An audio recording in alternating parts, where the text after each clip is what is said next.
Live. Hello, hello, hello. Welcome to another live stream. Welcome to Life After 40. Good to see you. Happy Friday. I know some people don't like that, but I'm going to use that more so. So I like annoying people. No, only joking.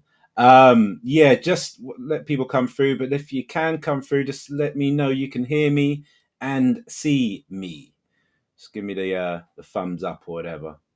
Just give it a moment to start. Yeah, like I said, hope you had a good week. I finished 5:30 today.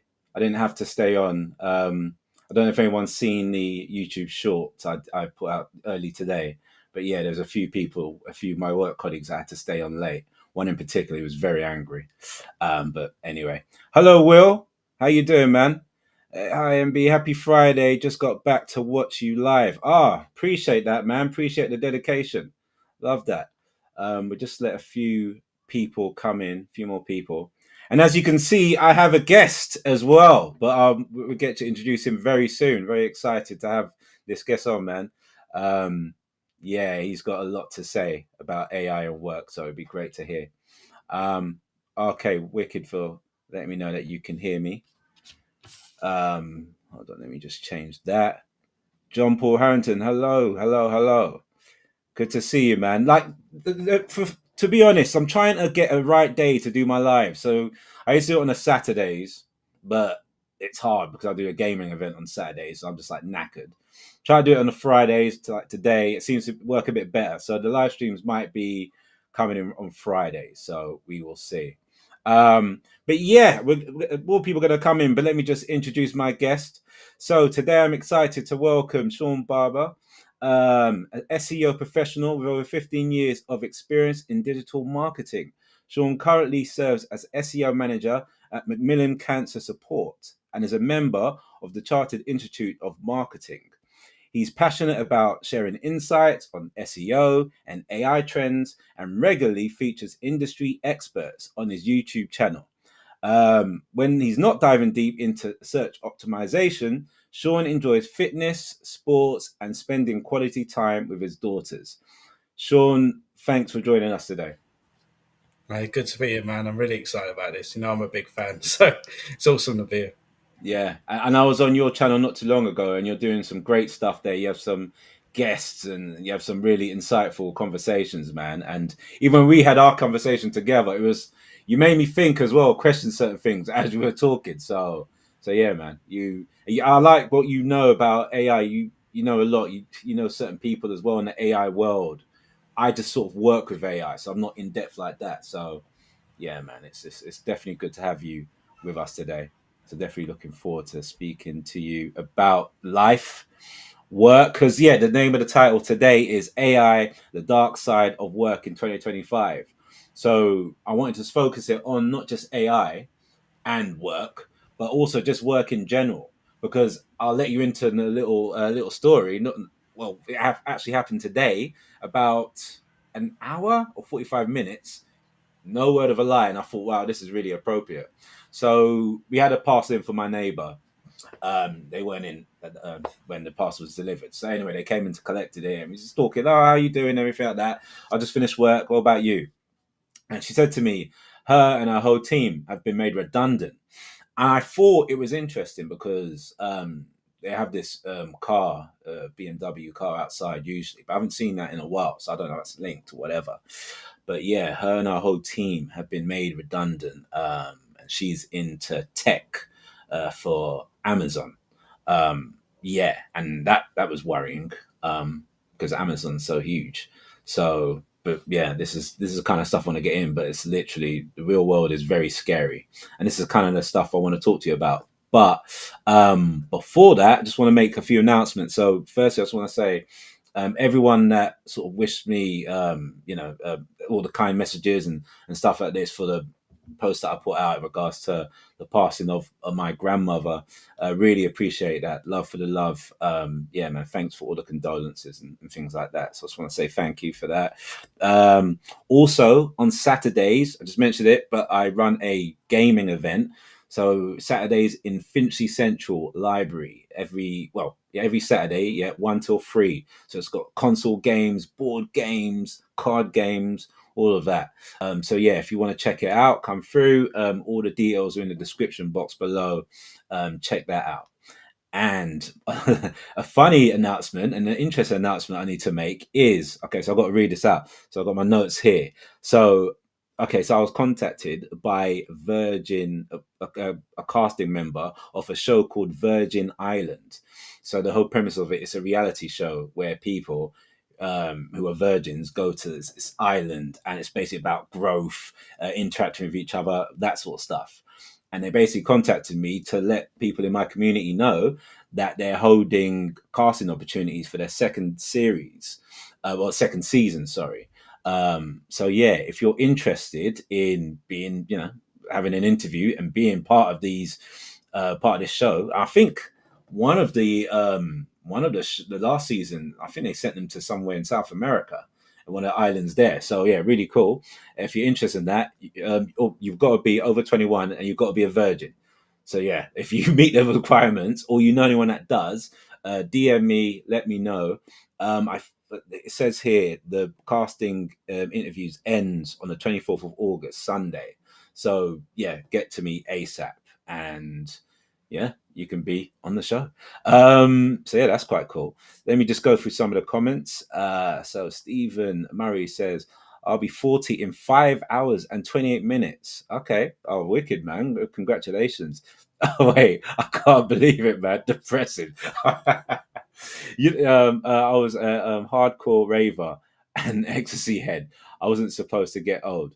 Listen, man, I used to hate birthdays, and then I realized you can't really get away from them. And I always used to wish I was the age before. So literally, it kind of taught me just to be in the moment. If you go to the places like the Caribbean and stuff, they don't even care anything about age. They just kind of how they feel.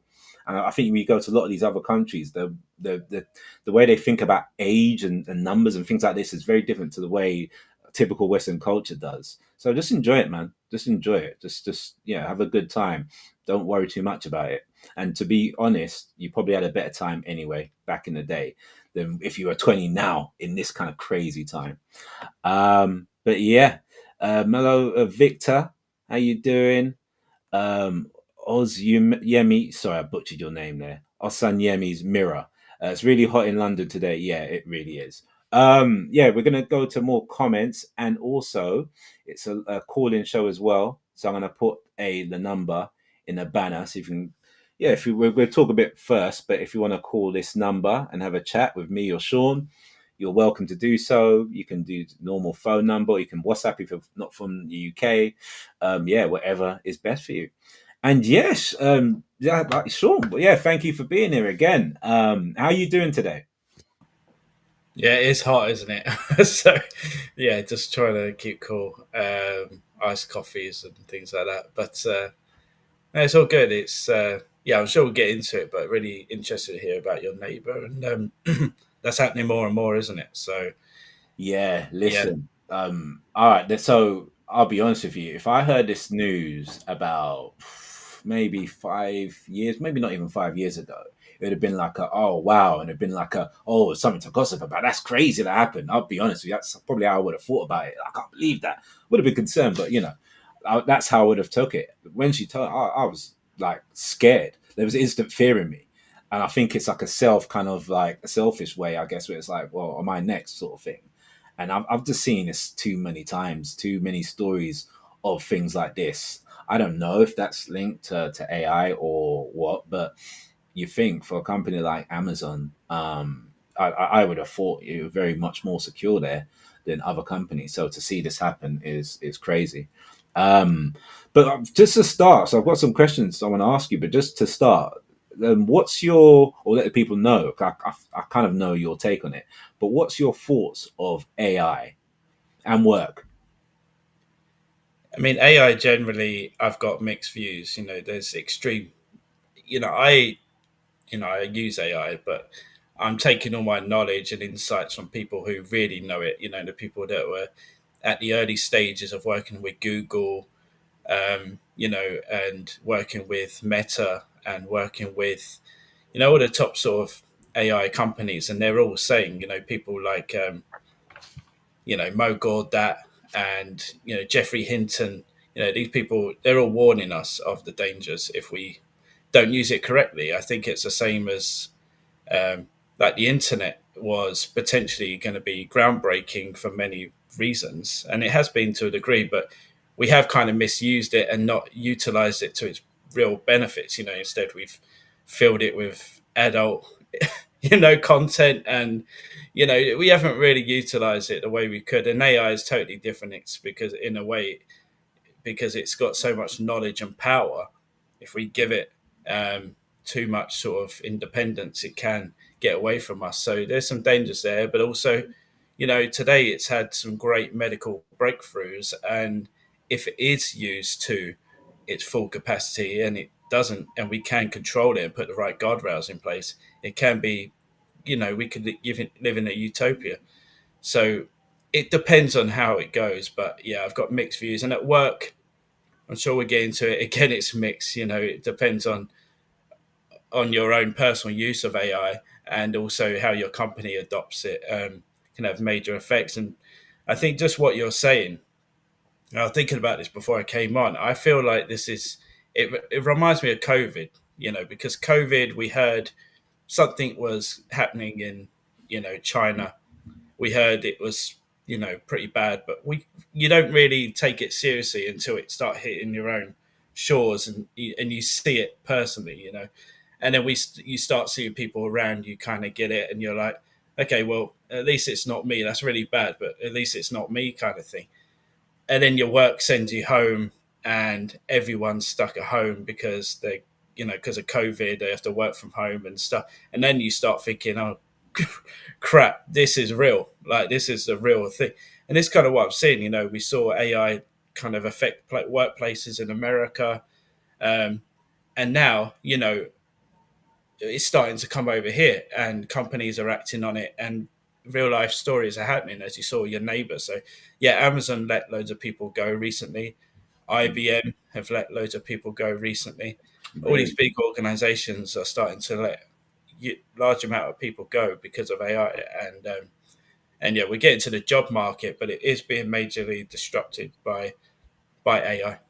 I didn't know Amazon and IBM were doing this. I just assumed like after the pandemic they were doing so well, especially like Amazon. I just assumed that these were the last ones that would be affected. But so this is new to me. Like I'm literally finding out from my neighbor and yourself that AI let people go. So it's kind of like what is safe now. My like well, I won't say someone my friend basically works for a big company. I won't. He doesn't like me using the name and all that kind of stuff. But he works for this big company, and they are being really ruthless, and they are changing the way you work. Where it used to be relaxed in regards to remote working, they are actually doing a thing. This isn't AI. Well, maybe it is AI related, but not directly. But they're doing a thing where they're saying if you don't come in full time now, um, that's it. Like that's the only option. So basically, they're saying it's not contractual that you need to come in one day or no days. You need to come in 2 days minimum to work. And some people are living all over the place. They've commuted. Well, they've lived in like different cities and things like this, and some people different countries even. So like, well, I can't do that. So then they're making them say, well, listen, it's up to you. The ball's in your court. You can leave sort of thing, or you can stay. So now there's people that are forced to leave, and I started thinking, is that a way? Is it they wanted to reduce the number? So they're like the best PR way to do it is to say this, like yeah, either come in or to force people to leave that way, so it doesn't look like a PR disaster in regards to you letting people go due to financial reasons. I don't know, but I just feel that I think after lockdown, I feel that employees, sorry, had power. Like I noticed you can make demands in regards to listen, it's either remote or I don't want it. Like, and there was that part, and then it's just shift back to the whole employers. They hold the power, they hold the cards. They know, listen, if you don't want it, there's 200 people or whatever after the same job, mate. Like, don't get it twisted. So I think it's a lot of fear now because of this. A lot of fear, a lot of panic, a lot of like, well, what I'm gonna do, like, and that's why you're getting people like my colleague from yesterday staying late, working on weekends. Like I can't believe it. Like he was yeah, he was unloading in regard because everyone sort of left. It was just me and like him, and I was leaving, and he was unloading in regards to like the way they went to him about, oh, you didn't check your emails. No, your Slack messages. Have you heard of Slack? It's like that's all they. Yeah, yeah, Yeah, you haven't checked your Slack messages, and we feel that you're not really around or compliant to the messages, and you not need to stay on the ball and that stuff. And he's like, yeah, like that. The reason I wasn't checking it because it's my day off. Like I'm on holiday, and my family is like, yeah, but that's not good. We need you at this point. Like you need to be, as your role, you need to be there. And I'm like, man, they're not even paying you. Is that how ruthless they're getting? And also, I've been in a chat where someone said, one of my colleagues said they're going to work on a weekend, and they kind of said it. The message like, "Well, I can work a weekend and fix what the problem." To kind of say like, like obviously you're going to say no, don't worry about it, sort of thing. No, we'll do it first thing Monday. And I'm like, no, okay, yeah. And if you can send it to me by Sunday, that'd be great. I was like, wow, like is that what we're doing now? I don't know. Do you see any of this stuff in your workplace? Any of these behaviors? yeah. Look, and with Amazon as well, and with large companies, it's all about the profit margins. So if they can get rid of people and get robots like they have in their warehouses, or AIs to do admin based jobs, or the jobs that can be automated, they're going to do that. Um, so that's the case. And then with the offices, it's the same thing. They've got large offices, it costs them money, and they need to make the most of them, and that's how they're going to spin that. So I guess that it always comes down to revenue with those kind of large companies. Whether it's the best thing or whether it's best for the people who work there, I doubt that. But in sense of and also, yeah, it's changing. Spotify and Duolingo, for example, they said to their staff basically, if AI can do, like, say you want to hire someone, you want to bring someone in, they're both saying if you want to hire someone, you've got to prove that the AI can't do it.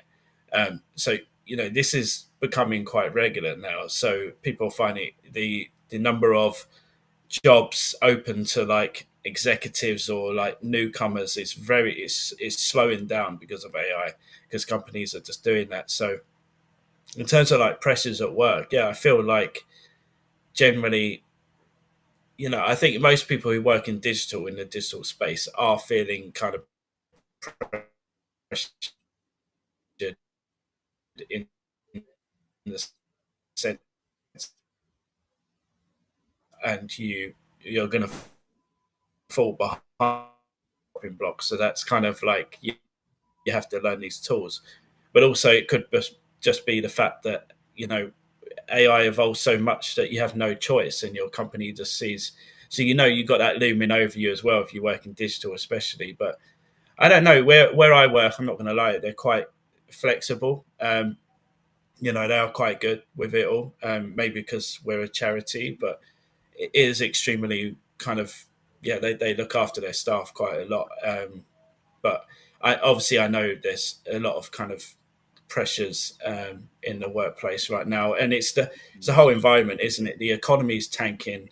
Yeah. There's no money around, so like there's always been when the recessions hit and stuff. Companies start being a bit tighter on the purse strings, and people start, they put their pressure onto the staff, and now AI's come around to take some of that pressure off them to do these tasks. It's kind of like a perfect storm because people are under extreme pressures at home, trying to pay the bills, and now they're going into work and they're under extreme pressures because the companies aren't making as much money as they used to. Mm. There's more taxes and stuff like that, so they're putting that pressure onto their staff. So yeah, it's that perfect storm where everyone feels a bit under pressure. Mm. Well, a lot of people, I presume, under pressure with their jobs. Yeah, yeah. Do you know any sort of job roles, or do you think of any job roles that are more secure in this sort of time? Like let's say, someone's getting into, gonna study a course or take a course or something like this. Do you have like an idea of like a direction in regards to job role where you think, okay, you're safe for now? Like, do you know of any? Yeah, I've done some research on this, and actually, I've done a recent panel show on my channel with a group of digital marketing recruiters, Okay. and yeah, it was a really fascinating one. And you know, the guy Nick Leroy, who he runs a website called SEO Jobs actually, and he was the same, like you were saying. The companies have the upper hand at the moment. There's no doubt about that. You know, it's there's less jobs than ever available for those sort of techie based jobs anyway. And you know, so it's a very competitive landscape. Um, but there are certain roles, you know, the roles that are under a lot of pressure at the moment. You know, I've got them here. I'll go through them first, and then we can get on to kind of how you stay, who may be safe. But it's more like the admin sort of automate jobs. Any job that can be automated easy enough is under pressure, you know, in terms of AI. Right. Customer service, you know, we've had companies like Klarna in the past that cut a lot of staff to replace them with AI. That's kind of flopped a bit, actually. They some case studies have come out to show actually their their service actually did improve. And there's people in the creative industries. I know we've discussed this with you know on my channel. The creative industry obviously is under a lot of pressure. The standard of video production and image production for AI now is getting to ridiculous levels. The financial market, you know, people should go and watch Noah Harari. He talks a lot about this and a lot about AI, and he's fantastic. And he's just you know AI is already involved in the stock market, but it could become down the line where the stock market is solely AI. Wow. And then we got kind of the legal side, and apart from some big, quite a few big gaffes in the sense of AI getting involved in legal. There's been a case that's come out today in Australia where a lawyer used AI to you know draw up his defence, and it actually hallucinated a lot of these different cases, and he got in trouble. Ah, But they do predict that the legal side is under a lot of pressure as well. But in terms of like staying ahead and yeah. you know what can you do and who's safe. I think the ones that are going to be safe are the ones that really take the time to upskill in terms of using those AI tools, you know, adopting them, learning them, becoming like, you know, the go-to in your company in terms of AI. If you do kind of reach, you know, because then it doesn't matter what role you work in, you can still use AI to be the best. You know, you work with spreadsheets, if Mm. you work with you know, creating presentations or whatever, you can use AI to help you with that, and you can show people, and you could be the go-to.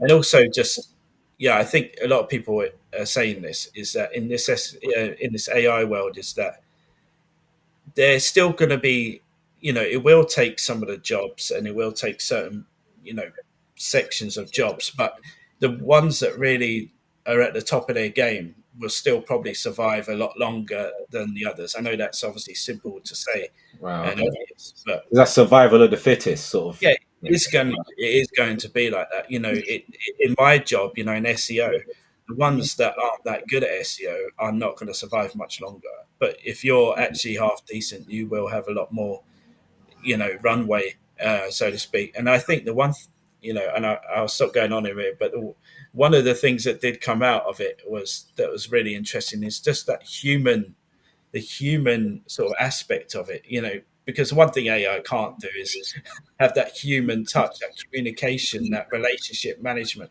Mm. You know, in the future, when AI starts getting more and more involved, there's still going to be, you need to have that bridge between humans and AI and also human to human. That's still going to exist. So the ones all these recruiters all said to me that having that human, you know, being really good at communication and relationships is still going to be very key. And when they look at CVs, yeah, they kind of look at them, but now it's more about when they talk to you and how you communicate, and that's what they're more bothered about these days, and actually just a Right. CV.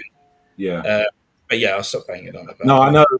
In regards to the CV bit, just to come in, I know I was speaking to someone and they were saying how they check buzzword, that certain words that come up, they set to be like high value words, I think, so to speak. So they, the amount of times they come up throughout the CV when they put it for the database, that could lead to the CV actually getting to a human being to read, or just being turned by around by AI, and then you get the unfortunately you haven't matched this. But when you're like, well, hold on a minute, I can do all this job and additional roles as well.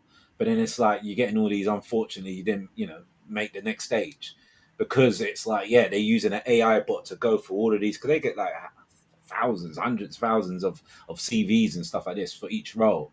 So they, a lot, and also what they're doing now. I don't know if you've noticed this or heard of this, but a lot of the times I know someone who's getting calls now for jobs, but they're getting them from like automated, automated people, like automated machine, just saying, "Oh, if you're interested in this job, please apply here," or "Thanks for sending your CV. Welcome to our interview process." It's all automated, even that step. So I'm like, wow.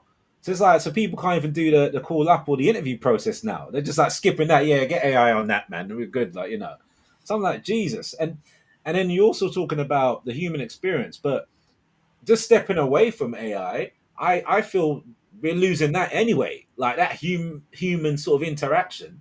Like, I don't know if it's just me, but I find it hard to talk to people now. I don't know what it is, but I can't. I find it very hard in this day and age to connect with people. Like I don't know. Before it just seemed easy. It's like, what you like football? I like football too. Oh, what do you team do you support? And then you kind of got into it, and then you became mates, like that sort of thing. Now it just seems, I don't know what it is. It just seems so difficult. I don't know if it feels like everyone's got their guard up now, or our attention span due to social media has decreased. Where it's just like, listen, mate, you're not stimulating me enough, so I'm not really into this conversation. Or sometimes I feel like the things I talk about is just not, they're not always surface level stuff, and I can't always do the surface level stuff talk. I might want to talk about some deep stuff, man, but someone's people not on my level or don't want us to talk about that sort of thing. So it's like even the human aspect, I feel like we're changing as well. I think we're becoming like human 2.0 or something, where we're not the same as we used to be, sorry. So I think that sort of aspect is changing. I don't know what you think about that. Yeah, I mean, there's no doubt we're shaped by our environment. So, you know, back when I was younger in the '90s, we had some TV and we had obviously games consoles and stuff, but we didn't have any social media. We didn't have any reality TV really. So it's so it wasn't like topic of conversation, and we didn't have like the 30-second sound bites and all that. We didn't Yeah. have as much 24-hour news. We had a few news channels, and then it's the whole thing. It's the 24-hour news cycles. It's you could something huge could happen, and it gets about an hour, and then it's on to the next thing. And back in the day, that used to be quite a big thing. Yeah. And then social media, you go on the train now, everyone's literally just looks glued to their phone. Even if you walk down the road, they're glued to their phone. And reality TV, I mean, I've talked about it lately, but these kind of obviously we've seen these kind of programs where people are sleeping with whatever, and it's just like that is getting so much coverage, and you're like, is this the world we're living in? When I don't want it to be all doom and gloom, but there are a It lot is of kind of things for going on in the world, and we're talking about this is getting more coverage than Trump and Putin talking to each other in Alaska and stuff. You're just like, what is this world? But yeah, it's interesting. I've just seen some comments in the chat around AI, and I think it's important actually to say that when we talk about AI, it comes in so many different forms. The government has been using AI to some form since the 1950s. Large language models is quite a new thing mm, in the sense in the public domain. So that's a different form of AI, and obviously it's like a word recognition pattern sort of platform. It's not like so AI comes in all different forms. So I think when we say that, it's obviously quite a general comment. Um, yeah, yeah, that's quite clear. yeah.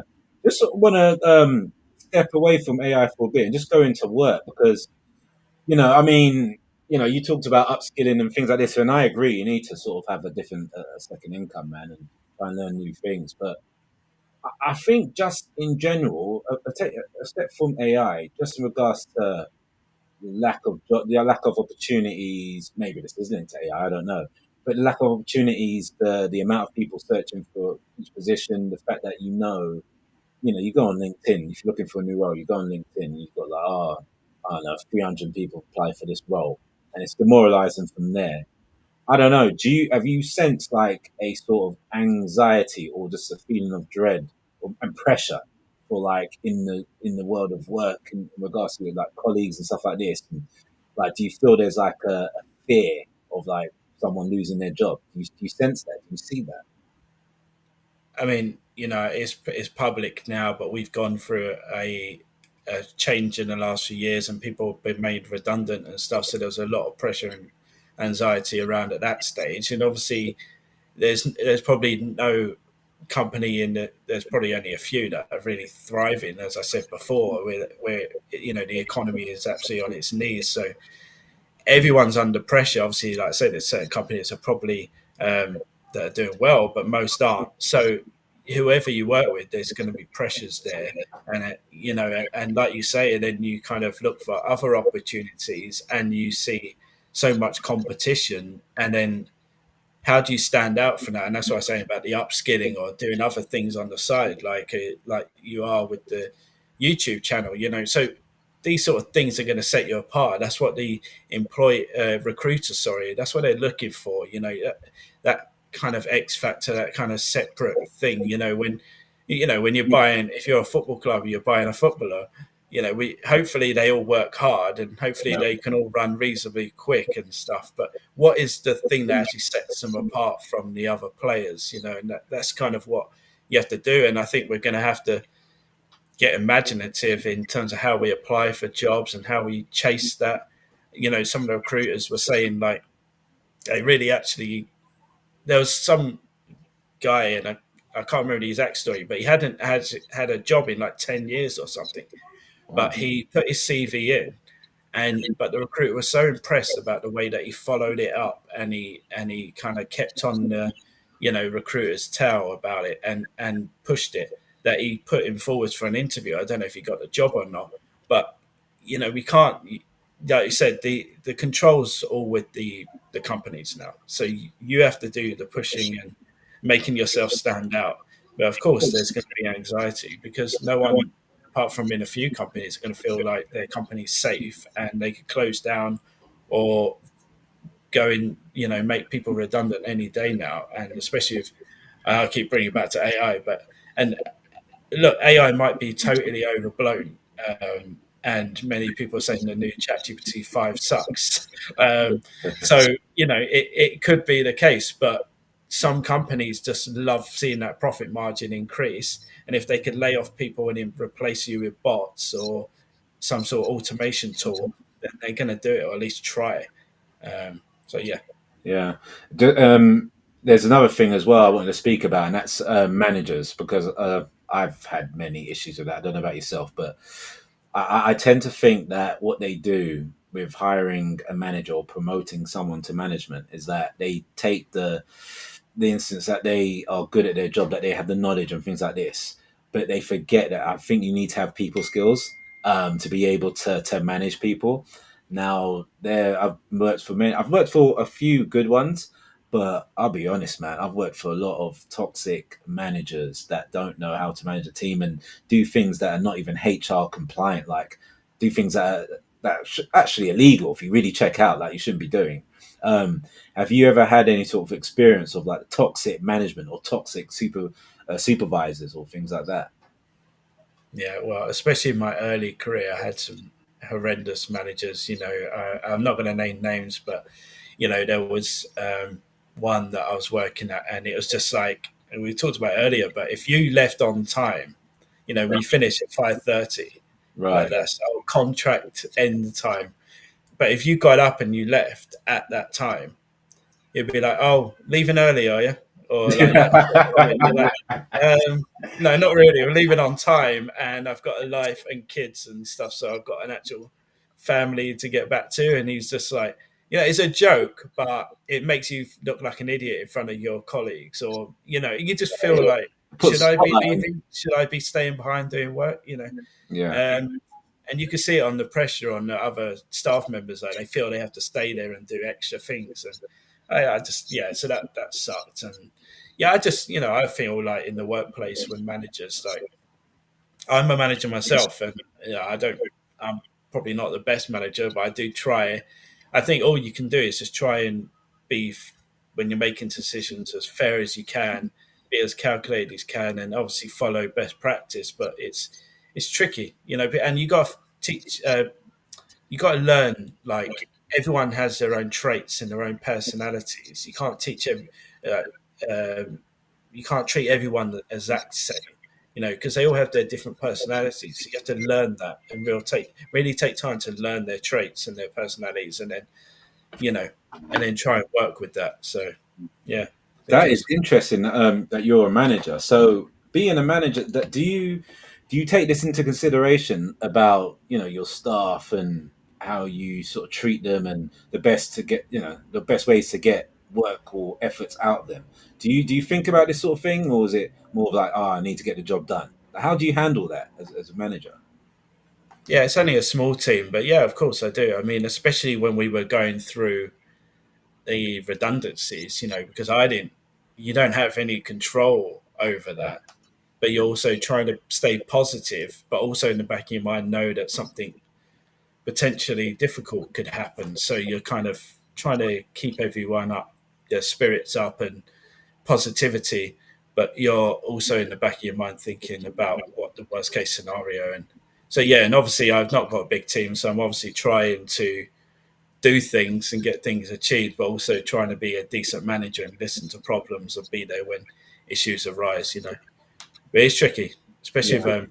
well, in this day and age. Yeah, I find it worse personally. I can only speak about my personal experience, but I find it worse when you work in the corporate world. I've realized that I don't know if I fit the corporate lifestyle. I don't.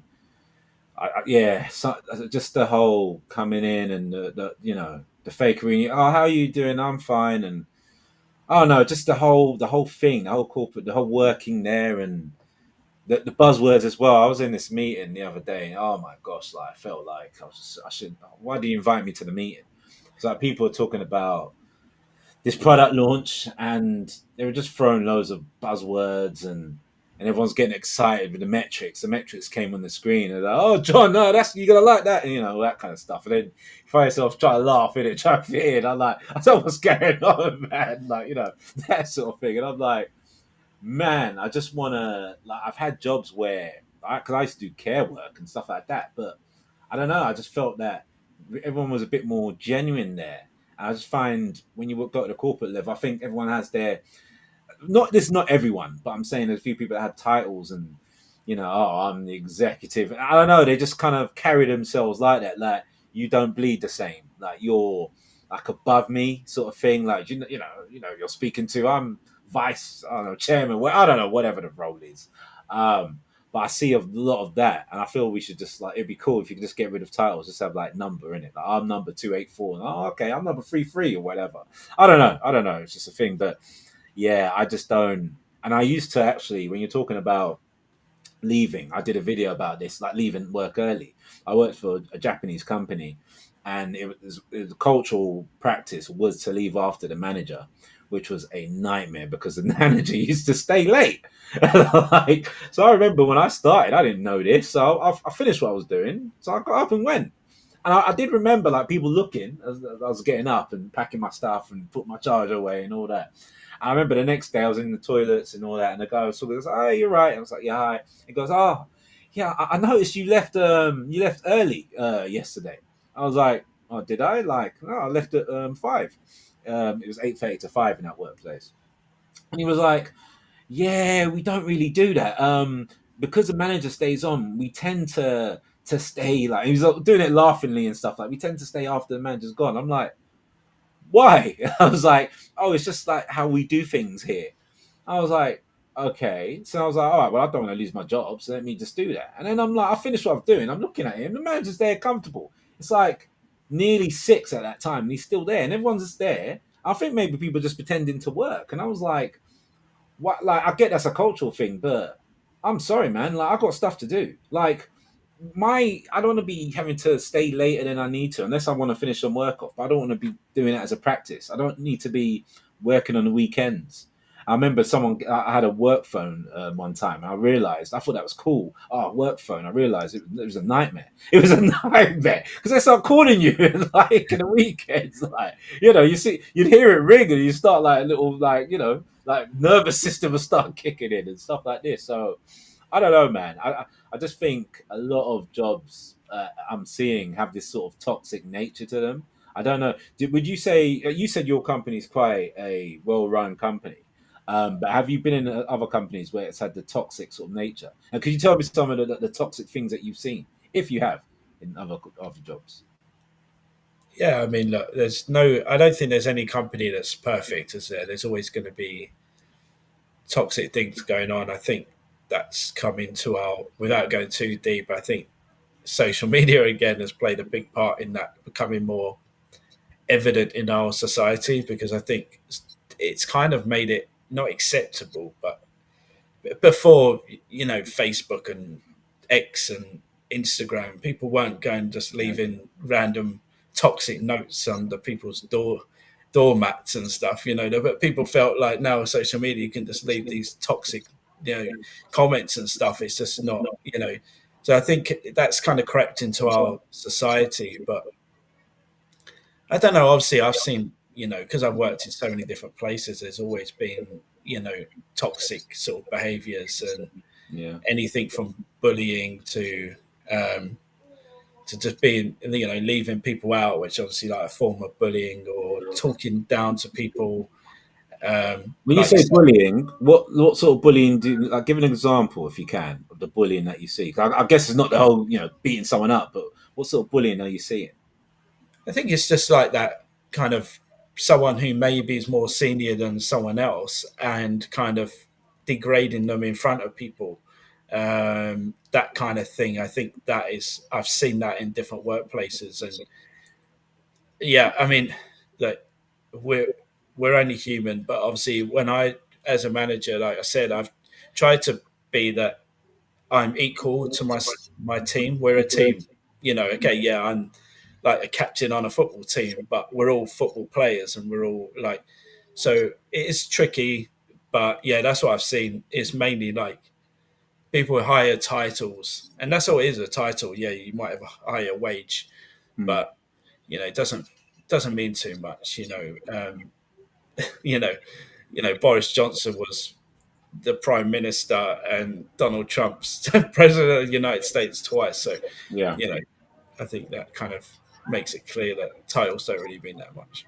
Yeah, yeah. I mean, the reason I put it out bullying because I've seen it and I've been bullied in the workplace. I remember my job before last. Yeah, that was it was hell, and I think I spoke about this in the previous video, but I'll just go briefly through it. Where it was after COVID, and I remember the lady, she was ill with COVID, so when I joined, she wasn't there, and it was like life threatening to her. But anyway, she was going to return. I was there after 3 months, past the probationary period, all of that. I remember them saying that, oh yeah, you're not going to really like her. She's a bit, oh, she's a bit of a taskmaster and all this kind of stuff. But I was thinking to myself, well, yeah, maybe, but she just had a life death experience. Like, she's probably going to like appreciate the world more and be happy to be alive. And yeah, I was definitely wrong about that. Which, yeah, we had. Oh, it was a nightmare. She didn't like my style of design. So, because design is very subjective. And she definitely did not like my style. But she used to do weird things. Like I'd go to a lunch break. I remember I was taking my, I think I had a lasagna or something, and I was waiting to put it in the microwave and stuff like this. And I think I was about a few minutes late back from my lunch break, and I came and I sat down, and she's like, she came up to me, does this hi, like that fake hi, like sort of thing, and I'm doing a fake hi because I was thinking, oh, what's this about now? Like, why are you talking to me? And then she's like, yeah, notice you've come back a bit late from your lunch break, like that kind of stuff. Like, she used to say it. I remember there's other colleagues there looking like, they're like, what's going on here? I was like, yeah, sorry, there's a queue at the the kitchen. It's like, she'd go, oh yeah, okay, yeah, can we not make it happen again, please? And just talk to me, do little things like that. And I'll be thinking to myself, like, and I remember I said it because she did this a couple of times. I remember saying that, okay, yeah, I will. I mean, I'll make it up. even though I tend to come in early and stay late a lot of the times, I make it up. Just to point in there that I come in early. Like you don't make a point about me coming half an hour early sometimes or staying later, and just things like that. And just like every time I did design, should get other people to check it, and then like to undermine. I'm supposed to be the senior designer, and then all these kind of things. I just think there's a way you deal with people, even if you don't maybe appreciate their style. It's a way of dealing with people that could be done a lot better than sort of undermining someone. Do you know what I mean? That sort of thing. And it just kind of makes this unhappy lifestyle where you come home and then you're just sort of unhappy. Then you get an argument with your partner and that because you're bringing it home with you. And I think as well, like the whole staying late thing. I think people, we have families. Like some people have families. You want to go home to your family and you want to shut off. Like, so for instance, would you like? Do you ever get requests to like, to check your emails on or do things on your days off? Like, it may happen occasionally, but is it like it's not a constant thing with you? Is it like you have to work the weekends? That's not the norm, is it? No, no, and like just what you're saying on before, I think you know that is number one pet peeve for me. I hate that kind of thing where people are like that fake nice thing. I can't stand it. Like I would rather if you was a complete moody a hole, Yeah. and but you were like or like really sarcastic or whatever. I would prefer you would just legit and say it as it is, even if I don't like hearing it. But I know that's your true self. Then just this fakeness, I can't stand like that fake kind of like the personalities of that kind of personality. But in terms of staying behind, obviously, and doing that kind of thing, I must say in my current role that isn't. In fact, they probably tell me not to work as much because I'm a bit of a workaholic, and Okay. they probably tell me I need to chill. Yeah. Um, but I enjoy it. Like I actually enjoy my job, so it's not like a problem for me. But in past jobs, like especially on work agency side, there was big pressures. The client wants this, the client wants that, so you have to. I need something on my desk by Monday afternoon, or we're screwed, with the pitch or with whatever. So, like, yeah, you're working. I was drained. Like, I got really bad, sort of just burnout, working till about 10 o'clock at night every night Oh, and working weekends. And it was just like, I can't sustain this. So I left because it was just like, I had 30 odd clients at one time, including some major ones that yeah. obviously I need to work on. And it was just too much work. But they Right. don't care. Like, they just see it as like, that's your job. You're getting paid a half decent wage. So get on with it. So when that was happening, were you getting rewarded at least? Were you getting acknowledged or anything like No, that? it's just, I think it's just, there's no extra pay.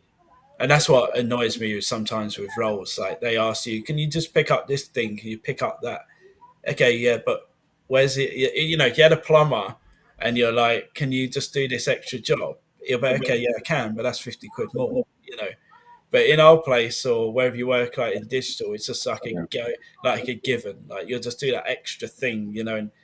And this is kind of where I think things may be going in digital. It's like back in the day, it used to be the digital person used to do the social, used to do the PPC, they used to do the SEO and all the different aspects of running a website. And then they all got their own like people. But I think now when companies are going to draw it back, it's going to be that one person doing everything again. So yeah, you don't really get that much recognition unless things go really well.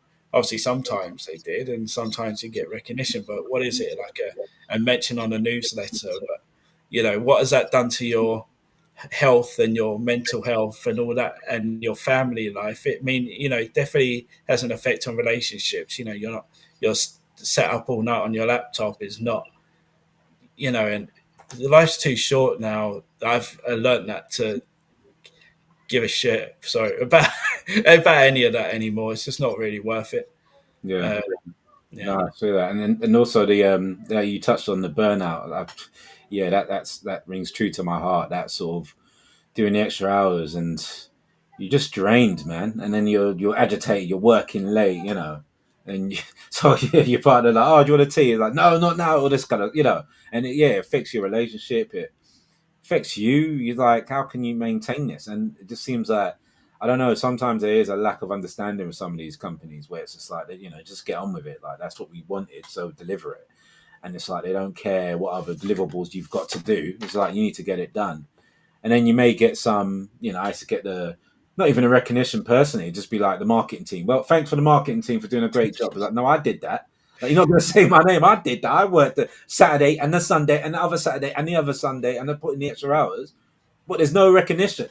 Like, not even a pizza or something. Like something. Like, do you know what I mean? And it's like yeah, you're right. I think you get to a stage where it's like, man, screw this. I think the older you get, for me anyway, the more I'm like, man, I want to spend more time with my family, my kids, my kids, my kid, that sort of thing. So how do you balance the family life with the work? Do you, you kind of touched on it, but do you like make sure your laptop's shut at this time you're going home, or if you're working remotely, do you lock off at a certain time and spend time with your kids? Have the energy to do that? Like, how do you mix the work and personal life? Yeah, I mean, I probably still need work, on that, but I am getting better. Like, I definitely do just switch off. I think it's really important to. Obviously, I've got two children, and it's very, they're only going to be small once. So, I am trying to, yeah, as soon as it gets to my working day, have Yeah. that to do list, kind of get through as much as I can. And don't worry, I used to be so worried about crap. I haven't checked everything off my list, but now it's just like, prioritize. And if you don't get through everything, like, no one's going to be that affected by it. No one actually if you realize this is what you learn when you get older, Mm. you used to maybe think that things have so much, people care so much about what you're doing. Mostly people don't give a crap what you're doing. They care about what they're doing. Yeah. Um, Yeah. and they don't actually care that much. So if you don't get it done and you just leave it till a Monday or the next day, it's not a big problem. Yeah. And I found that, obviously I've got a YouTube channel now, but and I used to feel like, oh crap, I've got to get this video out. I've got to get this video out. And now I'm just like, you know what? People can wait. I've got a lot more respect now for YouTubers and people who make videos and stuff, because it's a lot of editing work. It's a lot of prep and stuff, and it's not as easy as just pressing record and talking. Mm. So so yeah, I just try and switch off, and when I can, and spend that kind of time with the family, or go for a walk and without my phone, and just try and take in nature. Um, but it's tricky, because even when you feel you switch off, you turn on to your Spotify and it's technology again. So it's like we're kind of just so reliant on technology that switching off still involves technology. Yeah, yeah. There's this comment here. So John Paul Harrington says, "The older you get, the less you care about pleasing others and caring about what people think. You start prioritizing the important things of life." Now, that is definitely true. And I've got a video coming up about this, but there's so basically, I was getting sick and tired of the whole work drinks.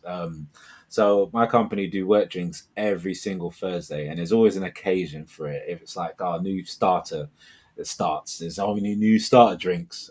Someone's leaving drinks, birthday drinks, product launch drinks, like any reason, and it's not cheap as well. And it was like, yeah, I remember when I first started, I got a couple just to kind of like look sociable and that sort of thing. And I remember I was there the first time I was there. It was like 11 o'clock. Like it was getting late. Like, I'm like, I've missed bath time and everything like that with my little one and all that. And I'm like, yo, like everyone seems like they're still going. That there's no little let off. There's no like some people have gone obviously, but everyone's sort of like, oh, the party's still going. I'm like, what is it? Is it like this every week? I was like, yeah, we pretty much go in every week. I'm like, how do you have the money for that? And so I was like, yeah, I won't do it every time. But they kind of, I remember saying, yeah, I'm not going to come for work drink because they make sure they put it in a calendar so you get the notification, and they talk about it in the lunch breaks as well. So it's like, are you coming for drinks tonight? I'm like, nah, man. So I just kept coming with excuses like, nah, my daughter, yeah, no, not under the weather. Oh, I got to pick her up, all that sort of stuff. And they look at you like you're some sort of like heathen or something like that. What? You're not coming to the company drinks? Like, look at this guy, sort of thing. And I'm like, why do I need to do that, man? Like, and before I would have definitely felt the pressure to come. But now I'm like, nah, I just want my own time. I want to go back home. Like you have a family. Like some of these people have families. Like I get it when you're like you're 19 or you're young, you haven't got anything, no family or anything like that. No kids or anything. But some of these people got kids and stuff. I'm like, don't you want to go home? Like, is it all right at home? You trying to avoid it? And I remember this one lady said to me, like, oh, you have to come to these drinks, Listen, remember, we see each other more than we see our own family members sometimes. I'm like, yeah, but that's not normal. Like why are we normalizing that? Like, why is that? Oh, yeah, we see our own colleagues more than our own family and friends. That shouldn't be, that's not a good thing. Like, I don't want to normalize that. I don't know. I'm working with you because I have to. I didn't choose to work with you. Like, this is a, situational basis only because we need to earn money.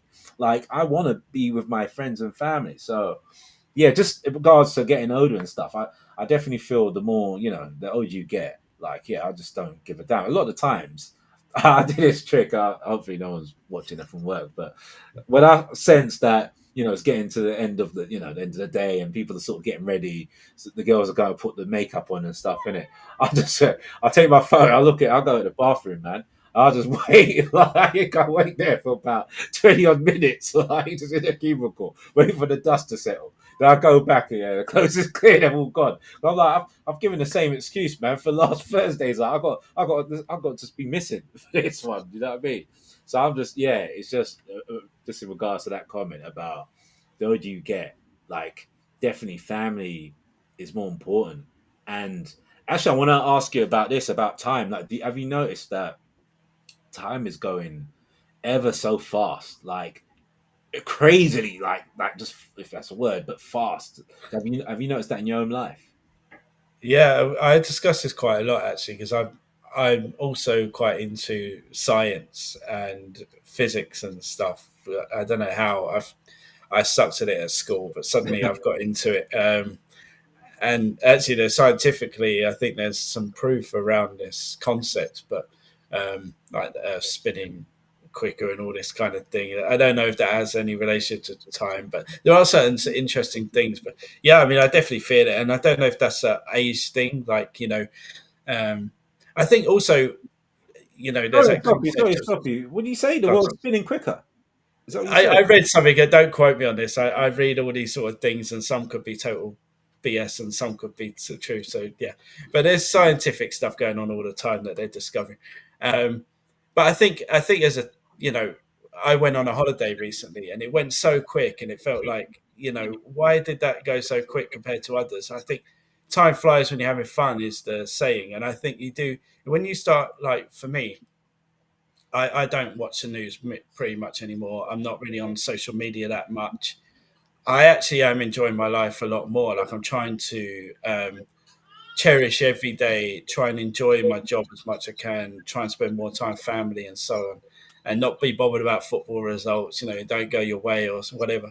And actually, I do feel like the more happy I am, the more quickly things go. So I think it is that kind of like trying to enjoy it. I know obviously it's not going to be the same for everyone, but yeah, maybe it's an age thing as well. I don't know because I'm getting older. I'm 40 next year. It could be like every day just feels like we're losing that time. And yeah, but yeah, it's a strange one. Yeah. Okay. Yeah. That's really cool, actually. So you practice not being involved in things. So what do you do? Let's say for football, for instance, like not being worried about the score. Is there anything that you do in particular? Do you not watch some of the matches? Do you? Because I'm sure I know there's people watching this, and also myself. I'd like to learn more tools of not caring and enjoying life more. So what? Yeah. If could you go through some of the stuff that you do to achieve that? Well, look, the fact is, that practice makes perfect, right? So supporting Leighton Orient, we lose a lot. Um, but I think the fact is, you just really. I know it's like I used to hate the saying as well, but it is just a game, and what does it really do to affect your life? Doesn't really do anything. You got the next day, you got the next challenge.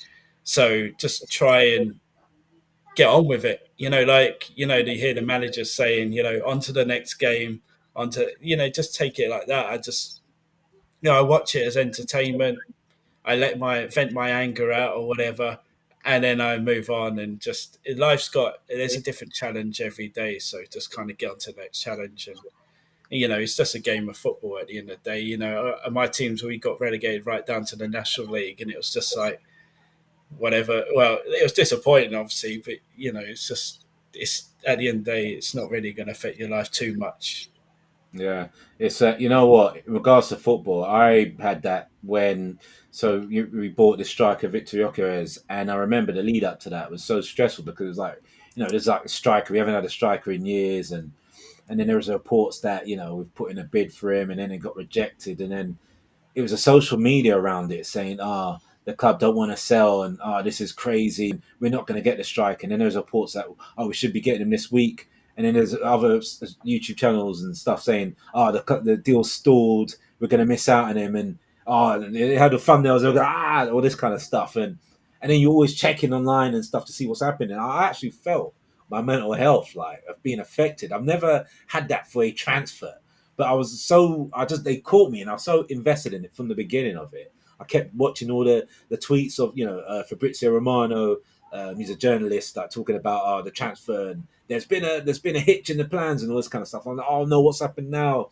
And I literally felt my mental health go up and down. I had to just shut off. I was like, right, I don't want to know anything about this until the end of the transfer window. I don't want to know. But you're on YouTube and stuff, and then you see stuff put in passing, and we actually got him in the end. But it was just that, and you think to yourself, like, you kind of do that thing where I'm not into football as I used to be. I was really into it when, yeah, it used to ruin my day. Like, I literally would, like, if we lost, I remember we lost the cup match, we lost the final, and I remember I went to the off license, got alcohol, and I stayed in the spare room. And that night, and I took the lights off, man. I remember that was a Sunday. I did not want to be disturbed. I've had arguments over my mum like that. I've walked out that. I've done so many things over a thing where, let's be honest, like, they know I exist. Like, do they, you know what I mean? Did the chairman or the owner know that that who I am or anything like that? That's the thing, isn't it? Like you can't really affect the outcome, and also you don't know what the actual outcome's going to be. Okay, you signed a good striker, but you don't know actually how well he's going to do at Arsenal. You could go and break his leg in the first game and not play a whole game the whole season. He could go and score loads of goals and it'd be great. So you don't actually know what the outcome would be. So, and just on that Earth thing, because while you're speaking, I just looked. It was from the BBC, and 3 weeks ago they're talking about the Earth spinning faster makes today one of the shortest on record. So there's Wow, actually like proof of the interesting. Earth spinning quicker and shortening the day. So actually, there's like a scientific edge to it as well. So I wonder if it's going to slow down or it's just going to just get faster over time, and it's only going one direction, which is faster than slower. Like it won't revert back to type, sort of thing. So will the days, will the years, the days, the months be shorter going forwards? But the fact is, like, and this is the same with 9 to 5. This whole time thing is a human construct. Yeah. In the universe, there is no real thing as time.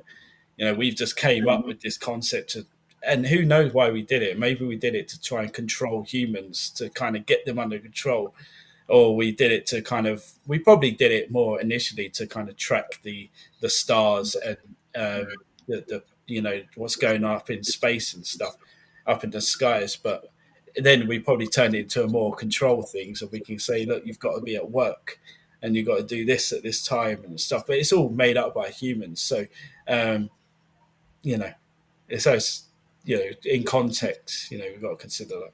Yeah, it's funny the amount of things we've made up, and we use these things that we made up to control ourselves. Yeah, I don't want to go too far in that because I'll get myself in trouble. But yeah, Yeah. Maybe another time, man. Maybe another stream we'll talk about that because I now you talk about the Earth. Like I just started, like I've experienced things. I talked about mirror. I had an experience with a mirror. I've had experiences with mirrors actually where I was like, I looked very different, and I started to look into it and talking about different realities, and yeah, it's crazy. So yeah, maybe maybe another time we talk about that, man. But yeah, I think we wrap it up here, man. We didn't get any calls today, so maybe next time, guys. But yeah, I've really enjoyed this. It's been good. Actually, before we round off, I just want to know what do you see in the future? Do you think, like, all the redundancies, the AI takeover, things like this? Do you think there's going to be a time where it's going to come to a, it's going to be so much crap happening, and it's going to revert to get back to normal ways where the job market gets better again, AI dies out, or do you think that's going to happen, or do you think it's just going to get worse? Where, because I'm hearing things where it's like AI is like self-learning and stuff like that. Do you literally think it's going to be like Skynet, where it's going to take over? Like, what do you see the future being? Yeah, again, I just looking at what the experts are saying. Um, even what Sam Altman from OpenAI is saying, what Mark Zuckerberg is saying, and that kind of crowd, Elon Musk. It does look more likely to be the Skynet route than the back to normal route. The only thing that could stop it is if we put some huge guardrails on it now. Perhaps it's too late, or it just becomes too costly that they can't run it at the scale they need to do that kind of thing, because it is costing a lot of money. The service centers that they need to operate these AI models is, it's also environmentally damaging. It's like a lot of water's being used just to kind of keep them going. Every single prompt is costing, is taking up gallons of water and stuff. So it's yeah. Unless we, but the thing is, there's lots of agreements. The UK have just signed a deal with OpenAI. America's government has signed an agreement with OpenAI. They just agreed to build loads of uh, service centers, or whatever you call them, in the UAE. So it's looking like it's going to continue on this way for quite a while because they've invested a lot of money.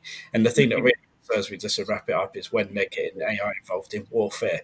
They've just Department of the Ministry of Defence, and like the deal we signed with the UK government includes the kind of defence side of it, and also in America with the army there, the defence side of it there, they've also signed an agreement. So it's concerning on that front. Yeah. See where it goes. Yeah, there's loads of questions I didn't even get a chance to ask you, but we just got into the whole flow of things, man. But is there anything that you want to like say? No, Oh, obviously, it just there's I on my channel we discuss a lot about AI, so if people are interested there. We've had a good conversations with yourself and with Clint from the night shift. Also, we've done that digital job panel show, so if people are interested about what's going on in the job market or how to get seen and stuff, that's a good place to go. But yeah, hopefully we can chat again. I really enjoyed it, so thanks for having me. yeah, definitely. And yeah, you can find Sean at Search with Sean on YouTube. I'll put it in the description box if I haven't already for you to check it out. Really good channel, man. A lot of great interviews there as well and insight because I know the surface level of AI and stuff like this, but you and your guests know much, much more about it. And I think, especially now, it's good to arm yourself with knowledge and just try and not get caught with your pants down in regards to being prepared. Like for me, I would just say like yeah, like you were saying, Sean, like upskill, learn an additional. I'll tell you something. If I was younger now, if I can go back in time and I knew the way the world is, I would have probably done like plumbing or something. I think I would have I would have done a job where I AI won't get to that yet, or that sort of thing. Because yeah, it's about searching, thinking where like where can you go that can't be digitally taken over because you got even Uber, like I'm hearing they got like they're gonna do that with like driverless cars and they got drones delivering parcels now and things like this I'm hearing and I don't know, man. We have to talk about university next time as well, about if it's even worth going to university anymore, because I think that's a really interesting debate. Mate, yeah, yeah. All right, yeah, we're pencil that in because yeah, I definitely want to talk about that because yeah, I've got my takes. I've gone to two different universities and yeah, I wish I didn't. But anyway, yeah, we'll talk about that another time, man. But yeah, but great having you on.